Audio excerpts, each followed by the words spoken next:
Welcome to my channel से प्रकाश classes. दोस्तों आज वोल्केनो या ज्वालामुखी के विषय में पढ़ेंगे। दोस्तों ज्वालामुखी को पढ़ने से पहले हम समझते हैं ज्वालामुखी कहाँ पर फटता है या वहाँ से विस्फोट होता है। दोस्तों जहाँ पर दो क्रस्ट या प्लेट जुड़े होते हैं, जहाँ पर प्लेट क्रैक होती है या वहाँ पर जुड़ाव होता है या जहाँ पर प्लेट कमज़ोर होती है, वहीं पर ज्वालामुखी या वोल्केनो का इरप्शन या वहाँ पे वो फटते हैं। दोस्तों ज्वालामुखी के रूप में पृथ्वी के अंदर या पृथ्वी के गर्भ में जो गर्मी होती है उसके माध्यम से बाहर जो निकलता है उसे ही ज्वालामुखी या वोल्केनो का नाम दिया जाता है। चलो दोस्तों देखते हैं ज्वालामुखी के द्वारा किस प्रकार की स्थलाकृतियों का निर्माण किया जाता है। दोस्तों मैं शेप बनाया हूँ, यहाँ पर देख लेते हैं। ज्वालामुखी के फटने के कारण से अलग अलग स्थलाकृतियाँ बनती हैं, जिसे अलग अलग नाम दिया गया है उनके शेप या आकार के आधार पर। देखने की कोशिश करते हैं दोस्तों किस प्रकार से इनका नाम दिया गया है। सबसे पहले दोस्तों जो यहाँ पर है इस साइड से, जिसे क्षैतिज कहते हैं, पृथ्वी के समांतर जो स्थलाकृत बनी हुई है इसे कहते हैं सिल। ये सिल है दोस्तों जो पृथ्वी के समांतर है, जो पृथ्वी के समांतर नहीं है या ऊर्ध्वाधर में है थोड़ा सा पृथ्वी से, इसे कहते हैं डाइक। दोस्तों यहाँ पर देखने की बात यह है, डाइक जो है पृथ्वी से बाहर निकल रहा है, इसके माध्यम से लावा जो बाहर निकल रहा है, लेकिन सिल में आप देखते हैं यह पृथ्वी के क्रस्ट के या पृथ्वी के आवरण के अंदर ही है, लेकिन डाइक में आप देख रहे हैं पृथ्वी से बाहर लावा निकल रहा है। अब देखते हैं दोस्तों इसे कहते हैं इसे लोपोलिथ कहते हैं।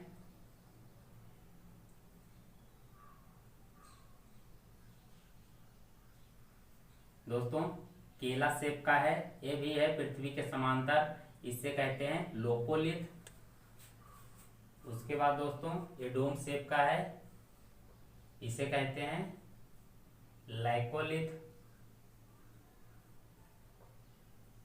लाइकोलिथ कहते हैं दोस्तों इसे। उसके बाद दोस्तों थोड़ा सा इंक्लाइन है, लेंस के शेप का है, इसे कहते हैं फाइकोलिथ।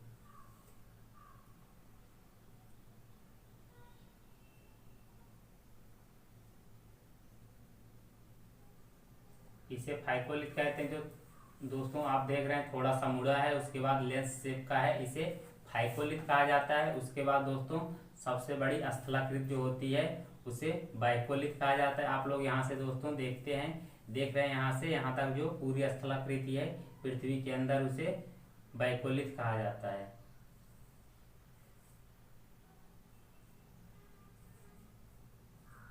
बाइकोलिथ कहा जाता है। उसके बाद दोस्तों पृथ्वी के अंदर जो गर्मी होती है, लावा जिसके माध्यम से निकलते हैं, इसे वेंट कहा जाता है। इसे वेंट कहा जाता है दोस्तों। इसी के माध्यम से लावा बाहर निकलते हैं, उसके बाद ठंडा होकर सॉलिड उसके अंदर जो होते हैं दोस्तों अर्ध लिक्विड होते हैं या अर्ध तरल होते हैं, इसके बाहर निकलकर दोस्तों सॉलिड लिक्विड फॉर्म में हो जाते हैं, जिससे किसी स्थलाकृत का निर्माण होता है। इसे जिसके माध्यम से निकलता है लावा, इसे वेंट कहा जाता है। वेंट है दोस्तों, इसी के माध्यम से लावा बाहर निकलता है। दोस्तों चलो एक बार पूरा फिर से रिवीजन कर लेते हैं। दोस्तों चलो एक बार जल्दी से रिवीजन कर लेते हैं। जो ज्वालामुखी या वोल्केनो के द्वारा इरप्शन या फटने से, ज्वालामुखी या वोल्केनो के फटने से जो जो शेप का निर्माण होता है, आकार का निर्माण होता है, उसे देख लेते हैं। क्या कहते हैं? जो दोस्तों पृथ्वी के समांतर शेप बनता है पृथ्वी के अंदर, उसे कहते हैं सिल। जो पृथ्वी के बाहर होता है, ऊर्ध्वाधर थोड़ा पृथ्वी से होता है, उसे कहते हैं डाइक। उसके बाद दोस्तों जो सोसर टाइप का होता है या केले के शेप का होता है, उसे कहते हैं लोपोलिथ। उसके बाद दोस्तों जो लेंस के आकार का होता है, उसके बाद थोड़ा सा दोस्तों मुड़ा होता है, उसे कहते हैं फाइकोलिथ। उसके बाद दोस्तों आप देख रहे हैं डोम की शेप का है, इसे कहते हैं लाइकोलिथ। उसके बाद दोस्तों आप देख रहे हैं इतनी बड़ी सी स्थलाकृत बनी है पृथ्वी के अंदर, इसे कहते हैं बाइकोलिथ। उसके बाद दोस्तों जिसके माध्यम से लावा बाहर निकलता है उसे वेंट कहा जाता है। दोस्तों आप लोग इसे नोट डाउन कर लीजिए।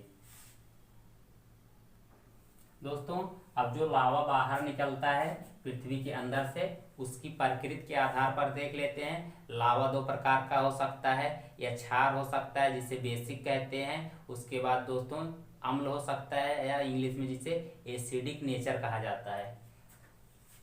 दोस्तों पहले मैं क्षार लिख दे रहा हूं, या इंग्लिश में दोस्तों इसे बेस कहा जाता है। दोस्तों जो इस प्रकार का लावा होता है,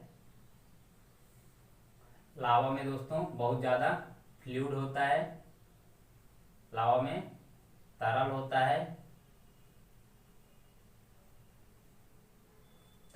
है, जिसके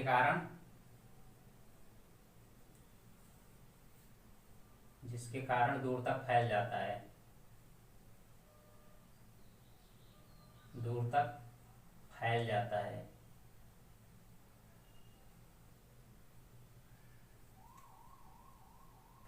दोस्तों।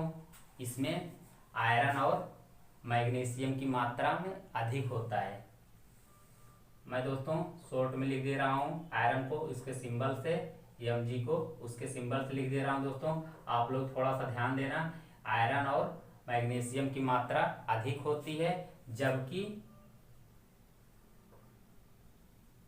सिलिकॉन की मात्रा दोस्तों कम होती है। आप लोग सिलिकॉन को जानते हैं, थोड़ा सा अम्ल नेचर का होता है, इसमें सिलिकॉन की मात्रा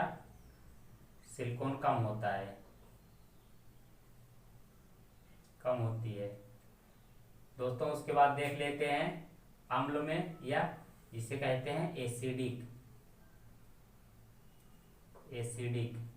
दोस्तों ये बहुत ज़्यादा विस्कोस होता है, या बहुत ज़्यादा गाढ़ा होता है। गाढ़ा अधिक होने के कारण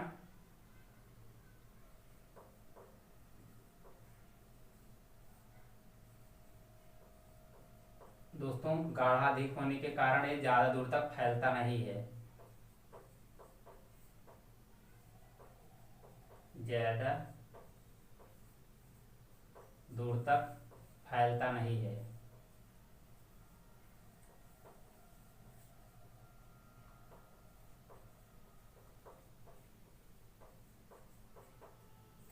इसमें दोस्तों सिलिकॉन की मात्रा अधिक होती है, जबकि दोस्तों आयरन या मैग्नीशियम की मात्रा इसमें कम होती है। अब दोस्तों देख लेते हैं, जैसे आएगा ज्वालामुखी से जो लावा निकलता है, अम्ल या क्षार में क्या अंतर होता है, हमारे एग्जाम में आएगा, तो हम उसे एक बार फिर एग्जाम की दृष्टि से भी देख लेते हैं।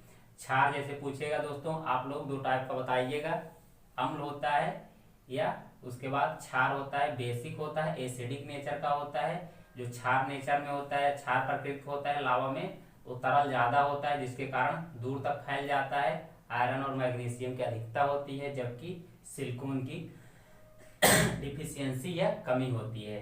अम्ल में देख लेते हैं दोस्तों, ये गाढ़ा अधिक होने के कारण दोस्तों ज्यादा दूर तक फैल नहीं पाता है। उसके बाद इसमें सिलिकॉन की मात्रा अधिक होती है, जबकि आयरन और मैग्नीशियम की मात्रा इसमें दोस्तों कम होती है। दोस्तों आप लोग इसे नोट डाउन कर लीजिए।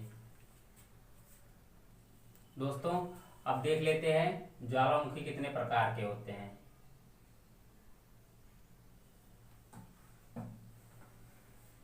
दोस्तों ज्वालामुखी 3 प्रकार के होते हैं अवस्था के दृष्टि से।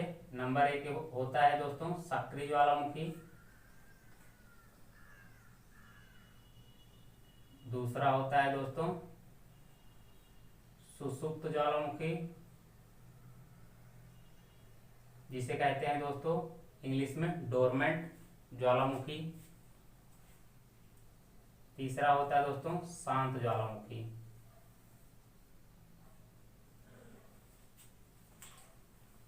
शांत ज्वालामुखी हो गए दोस्तों। अब देख लेते हैं सक्रिय ज्वालामुखी में कौन कौन से ज्वालामुखी आते हैं। दोस्तों सबसे फेमस है सक्रिय ज्वालामुखी में दोस्तों इटली के लिपारी द्वीप समूह के सिसिली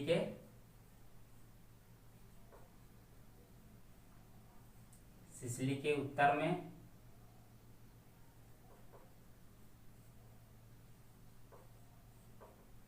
उत्तर में स्ट्रोम्बेली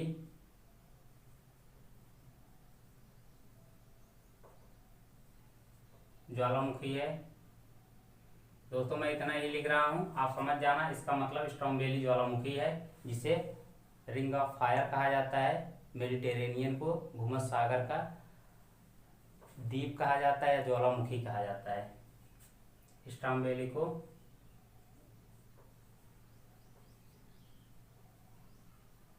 भूमध्य सागर का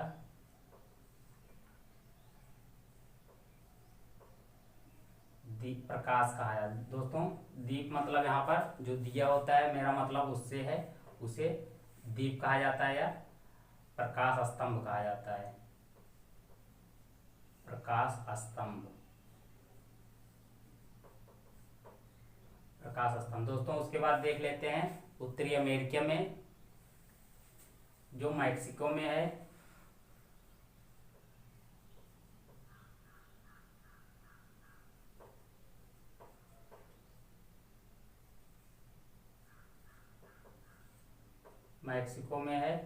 इसे कहते हैं दोस्तों कोलिमा ज्वालामुखी है,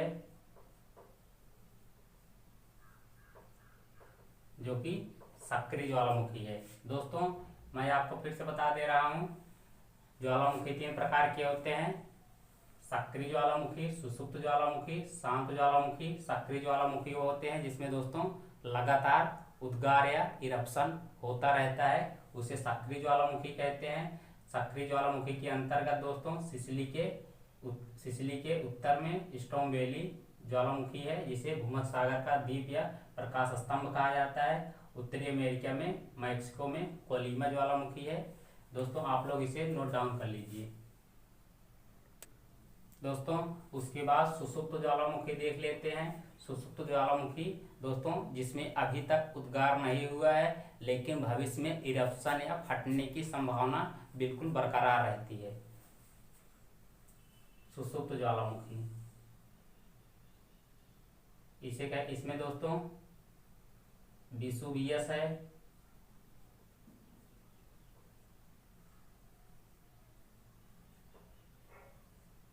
जो कि भूमध्य सागर में, दोस्तों मैं ऐसे लिख दे रहा हूँ शॉर्ट में, आप समझ जाना, इसका मतलब है भूमध्य सागर में स्थित है। उसके बाद फ्यूजियामा है,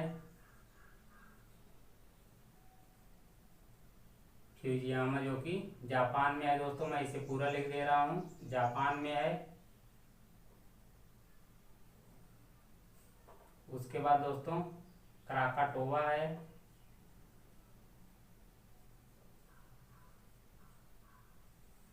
जो कि इंडोनेशिया में है। मैं दोस्तों यहाँ पर इंडो ऐसे लिख दे रहा हूँ, बस आप समझ जाना, इसका मतलब होता है इंडोनेशिया। उसके बाद मियन है, मियन फिलीपींस में है।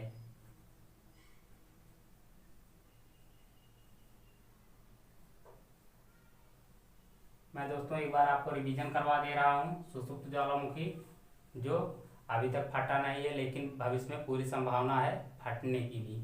विसुवियस है जो भूमध्य सागर में स्थित है। फ्यूजियामा जो कि जापान में स्थित है, क्राकाटोवा इंडोनेशिया में स्थित है, मेयन जो कि फिलीपींस में स्थित है। दोस्तों आप लोग इसे एक बार नोट डाउन कर लीजिए। अब दोस्तों देख लेते हैं शांत ज्वालामुखी कौन कौन से देश में स्थित हैं, जो कि काफी दोस्तों प्रसिद्ध हैं, उनसे एग्जाम में क्वेश्चन आते हैं। कोह एवं सुल्तान,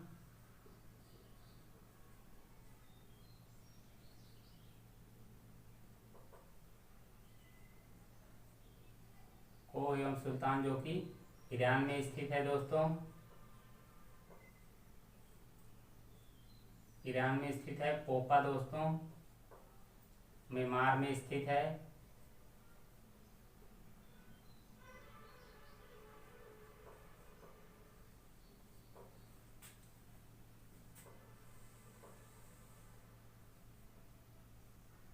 चिम्बराजो जो कि दोस्तों अफ्रीका में स्थित है।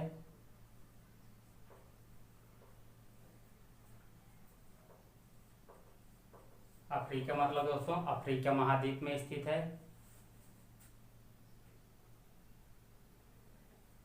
दोस्तों एक बार मैं आपको रिवीजन करवा दे रहा हूँ। को एवं सुल्तान ईरान में स्थित है। पोपा म्यांमार में स्थित है। चिम्बराजो दोस्तों अफ्रीका में स्थित है। आप लोग दोस्तों इसे नोट डाउन कर लीजिए, एक बार फिर से रिवीजन करवा दूंगा। दोस्तों एक बार फिर से रिवीजन करवा दे रहा हूँ। को एवं सुल्तान जो कि ईरान में है। पोपा जो कि म्यांमार में है। चिम्बराजो दोस्तों मैंने गलती से अफ्रीका में लिख दिया था, जो कि साउथ अमेरिका महाद्वीप में है, दक्षिण अमेरिका। मैं दोस्तों इतना लिख रहा हूँ, आप समझ जाना। अमेरिका दक्षिण अमेरिका महाद्वीप में स्थित है। किलिमंजारो दोस्तों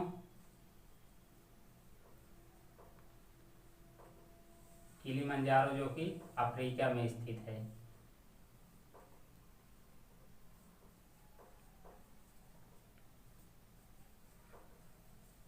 दोस्तों मैं एक बार यहाँ से फिर रिवीजन करवा दे रहा हूँ। चिम्बराजो दक्षिण अमेरिका महाद्वीप में स्थित है, जबकि किलिमंजारो अफ्रीका महाद्वीप में स्थित है। दोस्तों आप लोग इसे एक बार नोट डाउन कर लीजिए। दोस्तों उसके बाद देख लेते हैं भारत में ज्वालामुखी जो कि स्थित हैं। नारकोंडम ज्वालामुखी दोस्तों सबसे पहले देख लेते हैं दोस्तों। बैरन ज्वालामुखी,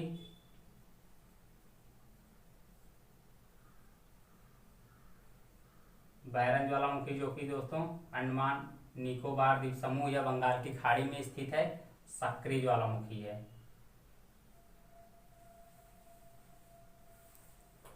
नारकोंडम दोस्तों एक सुसुप्त ज्वालामुखी या परसुप्त ज्वालामुखी है, जिसमें भविष्य में उद्गार होने की संभावना है। अभी तक इसमें उद्गार नहीं हुआ है। नारकोंडम ज्वालामुखी सुसुप्त या इंग्लिश में दोस्तों इसे डोरमेंट ज्वालामुखी कहा जाता है नारकोंडम को। इसमें अभी तक इरप्शन या अभी तक फटा नहीं दोस्तों, लेकिन भविष्य में इसमें फटने की संभावना है। दोस्तों आप सभी को हमारा वीडियो अच्छा लगा तो वीडियो को ज़्यादा से ज़्यादा शेयर सब्सक्राइब कीजिए दोस्तों। इसमें बहुत ज़्यादा एफर्ट लगता है वीडियो बनाने में दोस्तों। आप लोग देख रहे हैं डायग्राम के थ्रू मैंने समझाया हूँ, जिससे आपको अच्छी तरह से समझ में आ जाए। इसीलिए दोस्तों आप लोग हर एक मीडिया प्लेटफार्म पे फेसबुक, व्हाट्सअप, इंस्टाग्राम पे आप लोग इस वीडियो को हमारे को ज़्यादा से ज़्यादा शेयर कीजिए। आप सभी साथियों का धन्यवाद।